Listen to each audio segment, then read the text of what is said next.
She was forced into a loveless marriage with a man who hated her, blamed her for his best friend's death, and humiliated her in front of everyone. But what if everything he believed about her was a lie? This is the heartbreaking and powerful journey of Ela Warren, a woman wrongfully judged, and Damian Hale, a man blinded by grief. When the truth finally surfaces, will it be too late for love to be redeemed? You don't want to miss how this emotional roller coaster unfolds. Tell us, where are you watching from? And don't forget to subscribe for more soul-stirring stories like this. The late afternoon sun cast a soft amber hue across the marble floors of the Hale estate, its fading light unable to lift the heavy silence that hung in the grand living room. Damian Hale stood near the floor-to-ceiling windows, his tall frame rigid, one hand buried in his pocket, the other swirling the last remnants of scotch in a crystal glass. He didn't turn when he heard the slow, uneven footsteps behind him. He didn't need to. He already knew who it was. On the crimson velvet armchair sat Margot Hale, his grandmother, regal and composed despite the oxygen tube that traced across her wrinkled face. Her snow-white hair was pinned neatly. Her eyes, clouded by age but still piercing, watched him with unwavering determination. "Damian," she said, her voice soft but resolute, "I have one final wish before my time comes." Damian closed his eyes, bracing himself. This wasn't the first time she had hinted at her desire, but he had hoped she would let it go. "I want to see you marry Ela." At the sound of her name, Damian's jaw tightened. He finally turned to face her, his icy blue gaze sharp as ever. Ela Warren stood across the room, near the fireplace, her hands gently clasped in front of her, dressed simply in a pale cream dress that made her look even more out of place in this house of crystal chandeliers and antique grandeur. At 26, she carried herself with quiet grace, though her clear brown eyes revealed a mixture of resolve and unease. Damian scoffed, setting down his glass with a clink. "Grandmother, with all due respect, you know how I feel about her." "And I know how wrong you are," Margot replied, coughing lightly into a handkerchief. "She's a good girl. She's loyal, kind, and has stood by me when others wouldn't. I trust her. I believe she will bring light into your life if you let her." Damian looked at Ela then, not with affection, but with simmering disdain. "You want me to marry the woman who ruined my best friend's life?" he asked coldly. "Is that how you want to spend your final days? Seeing me chained to someone I can never trust?" Ela didn't flinch. Her fingers tightened, but she held his gaze. She'd heard it all before. Whispers, rumors, judgment. Ever since Liam Rhodes died, people looked at her differently. Damian the most. "If this is what you want, Mrs. Hale," she said quietly, turning her attention to the fragile woman on the chair, "I'll do it, not for him, for you." Margot smiled faintly through her tears. "Thank you, sweetheart." The silence that followed was pierced only by the ticking of the grand clock. Damian finally nodded once curtly. "Fine. I'll marry her. I'll play along with this little performance to make you happy. But she'll get nothing from me. No love, no affection. She'll be a Hale in name only." Ela blinked slowly, then tilted her head. Her voice was soft but carried a sharp undertone. "You think you know everything, Damian. You think your hate makes you strong, but it only makes you blind." His expression faltered, just for a second. That slight crack was all it took. Then he straightened, smirked cruelly, and said, "You're a better actress than I thought." That weekend, the wedding took place in the family chapel. There were no flowers except the pale roses Margot insisted on. Ela wore a modest dress, her bouquet trembling slightly in her hands. Damian, in a flawless black suit, stood beside her like a marble statue. When the priest announced them husband and wife, he turned and walked away before she could even glance at him. No kiss, no smile, just silence. That night, in her new bedroom at the Hale estate, Ela sat by the window, watching the last light fade from the sky. She wasn't crying. She had no more tears left. She hadn't come here looking for love. She came to fulfill a promise, to the woman who saved her when she had no one. But now, as she looked out over the vast, unfamiliar estate, she wondered how long she could survive in a house built on bitterness, chained to a man who thought she was the enemy. And somewhere in the shadows of the grand hallway, someone watched her with eyes full of something far more dangerous than hatred: suspicion. 5 years ago, the city had drowned beneath weeks of endless rain. The cobblestone streets shimmered under dim street lamps, and the gutters overflowed with muddy water. In a cramped, leaky-roofed apartment above a bakery, Isla Warren lived quietly, balancing waitressing shifts and weekend art classes just to keep the lights on. She was only 21 then, young and hopeful, with paint-streaked fingers and dreams too big for her small world. But everything changed the day she met Liam Rhodes. He walked into her life like a spark in a blackout. She was selling her paintings in a borrowed corner of a struggling gallery when he appeared, tall and soaked from the storm. His umbrella snapped in the wind. He stopped in front of her canvas, a flower field beneath a gray sky, and bought it without hesitation. "I don't know anything about art," he said, smiling, "but this feels like peace." That was the beginning. Liam, with his charming grin and quick wit, became a constant presence. He was 5 years older, an engineer with a stable job and a gentle heart. He brought her sandwiches after work, listened to her ramble about color palettes, and kissed her fingers when they cramped from too much painting. For the first time since losing her parents, Isla felt safe, like someone finally saw her. They built quiet dreams together. A cottage near the sea, a garden for wildflowers, a future that didn't need luxury, just love. Isla had never wanted anything more. But dreams have a cruel way of breaking. It happened on a cold evening in late October.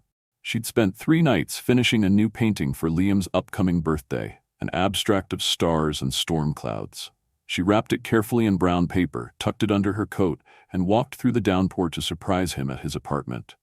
When he opened the door, he wasn't alone. A woman with sleek blonde hair and expensive perfume clung to his arm, laughing at something he just said. Isla stood frozen as Liam's eyes widened in panic. "Isla, wait, it's not." She didn't listen.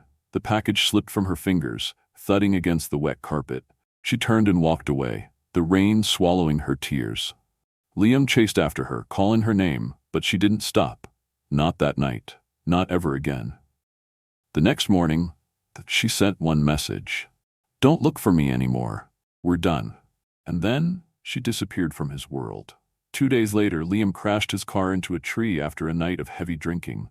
He died on impact. The news came like a fist to the chest. Isla read the headline at a bus stop, her hands trembling so violently she dropped her coffee. The boy who once held her brokenness had vanished, and the last thing she'd said to him was goodbye. She didn't speak to anyone about it. Not the gallery owner who asked why she'd stopped showing up. Not her neighbors who heard her crying at night. She buried the guilt deep, refusing to tell the world the truth. That Liam had betrayed her first, and yet his death still felt like her fault. But that wasn't the end. Across the city, Damian Hale received the call about his best friend's accident while attending a business gala. He left without a word, racing to the scene. He stood at the edge of the wreckage, silent as Liam's body was taken away.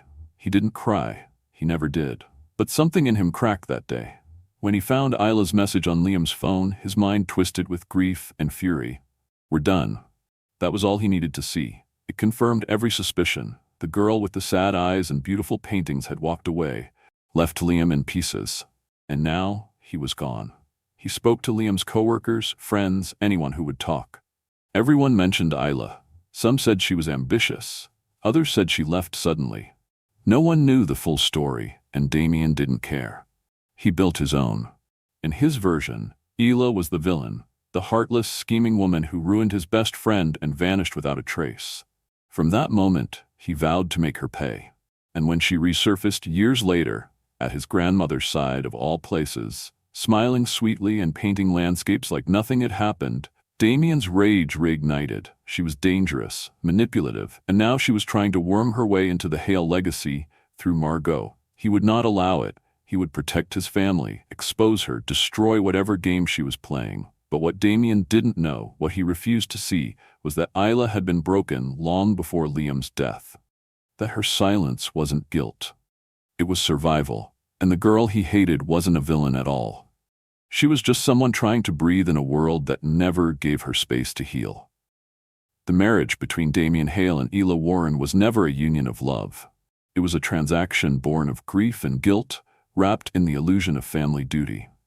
The ceremony had been quiet, cold, and clinical, held in the family's private chapel with only a handful of carefully selected guests. There were no warm congratulations, no laughter, no wedding kiss. Damian stood beside Ela like a statue carved from winter itself, his expression unreadable, his vows spoken with robotic detachment. When the priest pronounced them husband and wife, he simply turned and walked away, leaving Isla standing alone beneath the vaulted ceiling with her heart hollow and her hands trembling around a bouquet of white roses. Their first day as husband and wife began with silence. Ela moved into the east wing of the Hale estate, a sprawling maze of rooms she couldn't yet navigate without getting lost. The household staff treated her politely but warily, as if unsure how long she'd be allowed to stay. Damian made no effort to speak to her beyond curt commands. "Don't wait up. Stay out of my office. Don't touch anything that isn't yours." These were the phrases she came to know best. Still, Isla tried. She woke early, made breakfast, and left it on the dining room table. Toast, coffee, fried eggs. Simple gestures she hoped might soften the edges of his disdain. But Damian never touched the food. He'd walk in, glance at the table, then look at her with a smirk that dripped with contempt. "You think that playing house will change anything?"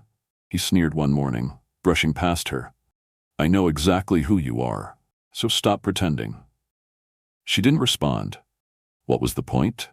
Words meant nothing to him, especially hers. So she retreated to the one place that felt like home. The small art studio Margot had prepared for her before the wedding. Tucked away behind the solarium, the room smelled of oil paint and old wood. There, with a brush in hand, Isla found a sliver of peace. She painted long into the night.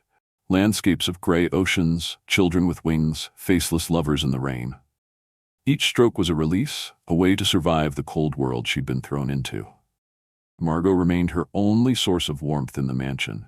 Despite her declining health, the older woman often called Ela to her bedside to reminisce about her youth or ask about her art. "Be patient with him, dear," she would say, her voice thin but full of hope. "Damian's heart isn't dead, it's just buried. You might be the one to find it." Isla would smile softly and nod, though deep down, doubt gnawed at her. How could she find something that didn't want to be found? Then came the breaking point. It was a crisp autumn morning when Damian barged into Margot's sitting room, a folded bank statement clenched in his hand. His eyes were wild with fury, his voice razor sharp. "You've been sending her money?" he growled, holding the paper out for Margot to see. "Thousands, grandmother, transferred straight from your account." Margot blinked, confused. "It's for her charity, the children's art school." Damian didn't let her finish. He turned to Isla, venom dripping from every word. "So this was the plan, get close to the old woman, earn her trust, and milk her dry. I knew it." Isla stood frozen, her face pale, her heart thudding violently. "I never took a cent," she said softly. "Everything was redirected to your foundation. Ask Henry." "Save it," Damian snapped. "You fooled her, but you'll never fool me." That weekend, the Hale estate hosted a private gala for Margot's birthday. Despite her fragile state, she insisted on attending, glowing weakly in a soft lavender dress as Isla supported her through the ballroom. Guests whispered, glasses clinked, music swirled in the air. Margot raised a toast and thanked Ela for being her light in dark days. The room applauded. Then, Damian stepped forward. He slammed a piece of paper on the table, a printout of the bank transaction, and addressed the room. "She's a fraud, a gold digger, and she's been draining my grandmother's money behind our backs." The room went silent. Isla's breath caught in her throat. She looked to Margot, who struggled to rise but faltered. Ela rushed to her side as Damian's words rained down like daggers. "You destroyed my best friend," he said, his voice trembling with rage. "And now you're trying to destroy my family." Isla said nothing. She didn't cry, she didn't scream. She simply straightened, helped Margot into a chair, and walked out of the room. That night, the house was silent as death. And somewhere down the hall, a heart that had once hoped began to break, one crack at a time. A year slipped by like a shadow across a forgotten painting. The Hale estate remained cold and grand, but emptier than ever. Margot had passed within days of her birthday, her frail body giving in as the last bit of warmth left the household. Isla had sat beside her until the very end, holding her hand, whispering apologies she could never explain aloud. And when the final breath escaped Margot's lips, Damian had stormed into the room, grief blinding him like a wildfire. He hadn't seen Isla's tears. He'd only seen her presence, her very existence, as the cause of the woman's death. "You satisfied now?" He'd hissed through clenched teeth, his voice hoarse. "She's gone. You don't have to pretend anymore." Isla couldn't speak. Her throat was raw with sorrow, her body numb with exhaustion. Damian's rage poured out like a storm, unrelenting. "You poisoned her last days with your lies, your charity act, your sweet little smiles. You think I didn't see what you were doing? Get out of this house, now. I don't want to see your face for another second." She didn't protest. She didn't scream. She simply nodded, her eyes dry for once, and walked away. That evening, Isla sat alone in her studio for the final time, her fingers trembling as she packed a small suitcase. She took nothing of value. No jewels, no gifts, not even the delicate white wedding dress Margot had once gifted her. She scribbled a note and left it on Damian's desk beside a signed divorce petition and a file documenting every bank transaction, every penny she had redirected back to the Hale Foundation. Her final message was short: "I'll set you free. Please, live well." At dawn, she walked out through the iron gates into the morning fog. She didn't look back. For weeks afterward, the estate felt like a tomb. The staff moved quietly, their eyes lowered. Damian wandered the halls like a man chasing ghosts, haunted by a silence more unbearable than any argument. He told himself he should be relieved. Isla was finally gone, the chapter closed. But it didn't feel like closure. It felt like collapse. Then, one afternoon, Damian found her note. He'd been avoiding her studio, but something pulled him there. The smell of paint still lingered. Her last canvas sat unfinished, gray skies above a faceless figure walking down an empty road. When he saw the documents, the divorce papers, and the financial trail she had left behind, something inside him fractured. She hadn't taken a dime. She hadn't lied. She had only ever given. Damian stared at the papers, his chest tightening with every word. The walls he'd built from grief and assumptions began to crumble. Everything he had believed about her, every insult he'd hurled, every accusation, suddenly felt like a dagger aimed at the wrong heart. He left the studio that night, but sleep didn't come. Instead, memories flooded his mind. The mornings she waited for him with coffee, the nights she painted alone, hoping to be invisible. Her silence when he insulted her in front of others. Her strength when she walked away with her dignity intact. He saw it now, the truth in her eyes, the pain she had carried, the love she had buried. A month later, on the anniversary of Liam's death, Damian visited the cemetery like he always did. The grass was damp beneath his shoes as he placed white daisies on the grave. He sat for a while, nursing a bottle of their old favorite whiskey, replaying every bitter word he'd ever spoken. Then came a voice from behind. "You're Damian Hale, right?" He turned slowly and saw a woman standing near the headstone. She was in her early 30s, with soft blonde hair and pale eyes filled with something between grief and guilt.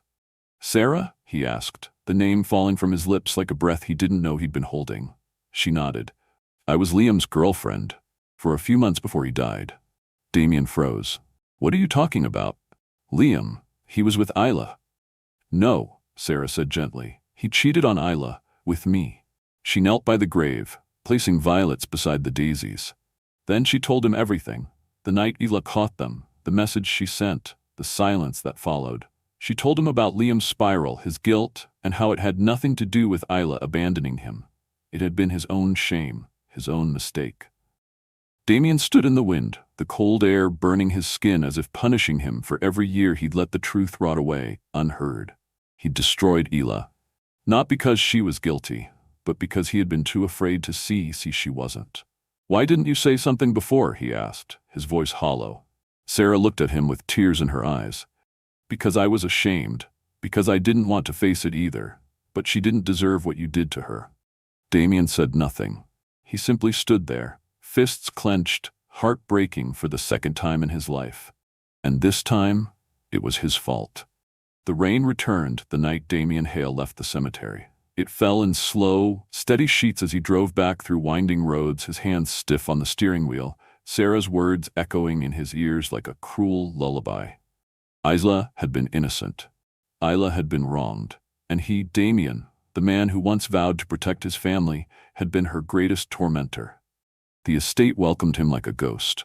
He walked its halls as though trespassing, haunted by her absence. Every room she had once passed through now seemed colder. The studio door remained ajar, her final painting unfinished, a lone woman in the rain, walking away from everything.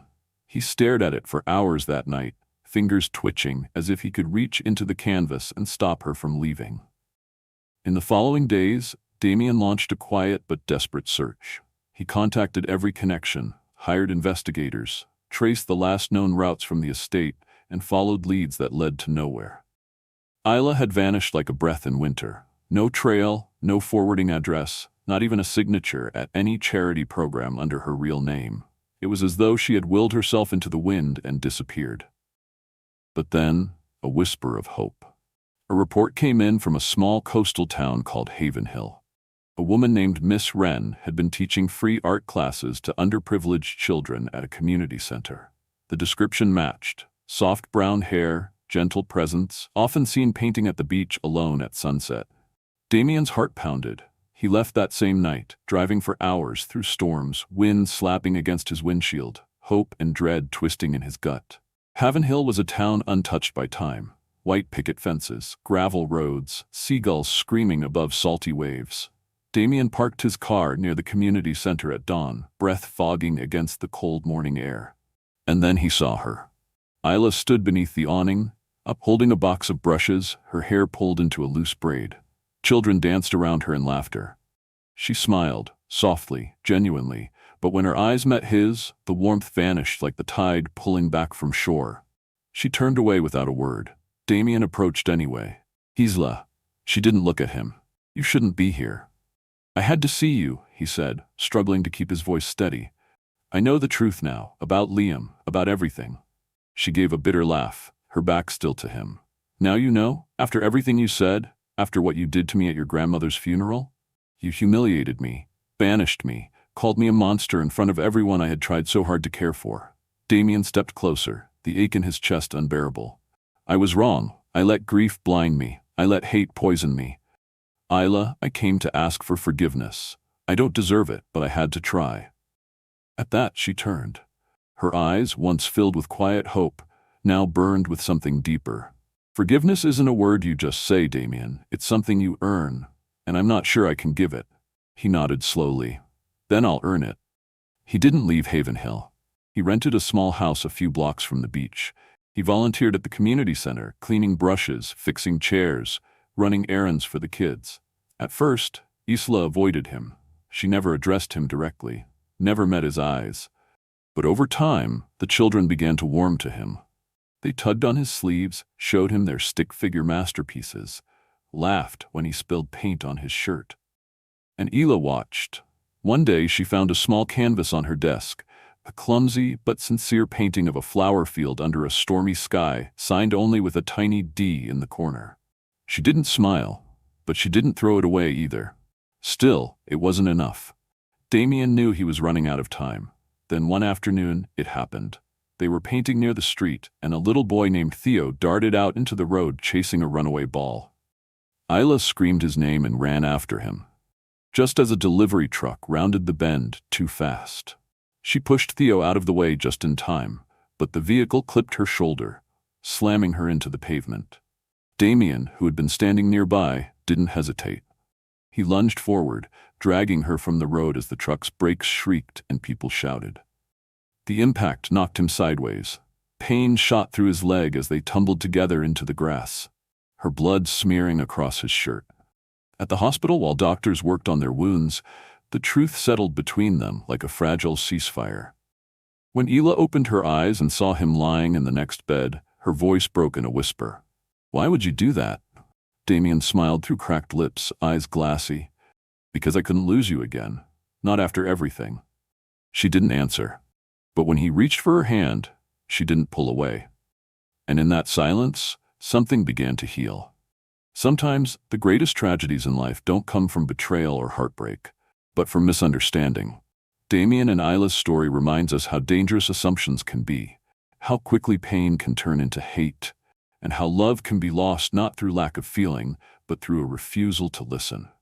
Isla was judged not for who she was, but for what others believed about her. Damian, blinded by grief, allowed his anger to destroy the very thing that could have saved him. And yet, through pain, distance, and time, they found their way back to truth. This story teaches us the power of patience, resilience, and redemption. It reminds us that sometimes healing begins not with grand gestures, but with quiet forgiveness. That real strength lies in owning our mistakes and choosing to grow from them. Isla didn't just forgive Damian, she made him earn it. And Damian learned that love isn't about control or pride, but humility and honesty. So before you cast judgment, before you let anger guide your heart, ask yourself, do I know the whole story? Thank you for joining us on this emotional journey. Where are you watching from? Drop your city or country in the comments. We'd love to know.